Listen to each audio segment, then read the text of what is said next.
You everybody for coming to the Aaron Torres Podcast YouTube page. If you could do me one quick favor, see that little black subscribe button on the bottom of your screen? Go ahead, hit that little black subscribe button. Really does help this channel grow, my audience grow, and I appreciate it more than you know. Also, quick thank you to our presenting sponsor, Betfred Sportsbook and the Betfred Sportsbook app. Bet $50 on any game.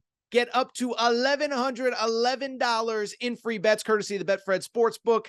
Thank you again. Now, here's the video that you came here for. So instead, what I want to do, I want to hit on 4 or 5 kind of camp-related notes, as we're now basically a week away from just about everybody else outside of USC and Notre Dame getting started on their seasons next either Thursday, Friday, or Saturday. Where I do want to start with maybe the most interesting camp story in all of college football. And that is what the heck is going on at Alabama with the quarterback situation. By now, you know the story, you know the updates prior to this week as Alabama entered spring or fall camp with 3 guys really competing for the spot. Jalen Milroe, who was Bryce Young's backup last year, got a start against Texas A&M. Ty Simpson, a former 5-star, many believe to be the heir apparent to Bryce Young, did not really see much time last year. And then Tyler Buchner, the Notre Dame transfer, who came in after Tommy Rees was named the offensive coordinator. Tommy Rees, the new Alabama offensive coordinator, of course, came from Notre Dame. And the thought was Tyler Buchner would have a leg up on the other 2 because he knew the offensive system. So that was what we knew coming into fall camp. And if you listen to this show, my thought has been, listen, it's Nick Saban. He's going to be fine. He'll figure it out. Just one problem. If you listen to what Nick Saban said after practice Wednesday, I'm not going to lie. I think it is officially time to be a little bit concerned if you're an Alabama fan. Here is what Nick Saban said about the current quarterback situation at Alabama. It is not pretty. I would be worried if I was a Bama fan. He said, I told the quarterbacks, I said, quit looking around for me to make a decision about who's going to play. How about you playing good enough that I don't have a choice? That's what you can control. That's what you can do. And somebody needs to do that. And it's sort of taking shape to some degree, but somebody's got to do it. That's not good, but he continued. Remember, by the way, Alabama plays Texas in week 2. Saban continued, where you all think that like whoever we name as the starter for the first game, that's like the end of it. That's not the end of it. It's just the beginning. What if a guy doesn't play good? He's not entitled to keep playing. And the guy that doesn't play got every opportunity to practice and be more consistent and win this team over so that when he gets the opportunity to play, he plays really well. Whew, lot to dive into there. And let me start by saying this. Listen, I will say, as the guy who has been, I've almost been the Aaron Rodgers. Remember Aaron Rodgers at the podium a few years ago? Packers were struggling when he was a Packer. And somebody asked him something. He goes, RELAX, relax. Well, that's what I've been saying about this Alabama situation forever. I said, look, it's Saban. They have time. They'll figure it out. Somebody will emerge. I can't lie. As somebody who is higher on Alabama than most everybody else in the college football media, those quotes are mortifying to me. And here's why. Let's go back and read that first quote. I told the quarterbacks, I said, quit looking around for me to make a decision about who's going to play. How about you playing good enough that I don't have a choice? So that is the first quote that is fascinating and in many ways mortifying if you're an Alabama fan. Because at the end of the day, look, we have all sorts of quarterback battles across college football every single year, every level football, high school football, NFL, Pop Warner, whatever.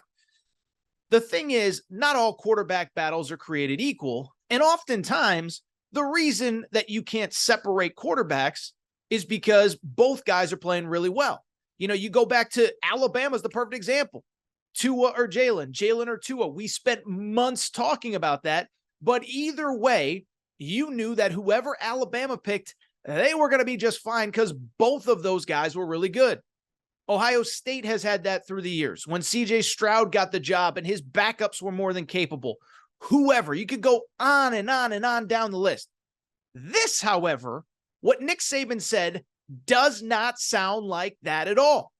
If anything, it sounds like the exact opposite, that all three guys are afraid, that all three guys are playing from a place of fear rather than confidence, and that forget nobody taking the job. Everybody is waiting for Nick Saban to pick someone in his own words. And so to me, that's scary. If you got 2 or 3 alphas in that quarterback room that are all, chomping at the bit to get that job, to get that opportunity, give me the chance, coach, that's one thing. This ain't that, though, and that's where I'm concerned. Now, if you're Nick Saban, if you're an Alabama fan, a little bit of a positive. Nick Saban has been very vocal about wanting to recommit to kind of quote-unquote old school Alabama football, get back to the run game, get back to physicality at the line of scrimmage. I will say, if you listen to some of the offensive linemen at their media availabilities, they have talked about that. They have talked about, we want to punish teams. We want teams to quit on us. So that's a positive. But you still need somebody at some point to make plays through the air. And the fact that Nick Saban is basically saying they're all playing from a place of fear rather than a place of confidence, that's got to be mortifying. Beyond that, and I think this is just as important, we all, in my opinion, think we all kind of thought, okay, maybe week 1, Alabama plays Middle Tennessee State. Not maybe, they do play out Middle Tennessee State. And maybe 2, maybe all 3 of the quarterbacks get reps. But by the end of that game, you have to know who your quarterback is, because in week 2, you play Texas. As I record here, it is August 25th. 8 days from now, Alabama opens the season, which means 15 days from now, Alabama plays Texas. The fact that Alabama has no idea, and the fact that Nick Saban said, just because we pick a guy doesn't mean he's going to be it, that's got to be equally as terrifying. Because again, it's one thing if you're down to 2, even 3 guys, and they're all balling out, and they're all great, and they're all fantastic, and they're all this, and they're all that. And then maybe you put them in game action, and maybe a guy doesn't perform like you expect, but then the guy behind him is ready to go. That doesn't really sound like this either. It sounds like we got to see them all in game action before we figure out who actually is ready to take the live bullets. So listen, I could go on, but I will just reiterate what I have said a few times. I was the guy going into kind of fall camp over the last month. SEC Media Days was about a month ago. I was the guy that said, everybody calm down. Nick Saban's going to figure it out. And I'll be blunt. On Monday, I'm making my college football playoff picks. And I've been the guy that's like, Alabama's going to be okay. Everybody relax. Everybody take a deep breath. Yeah, I'm not really sold that I'm as confident as I was even a couple days ago. Good news is you still have a little bit of time.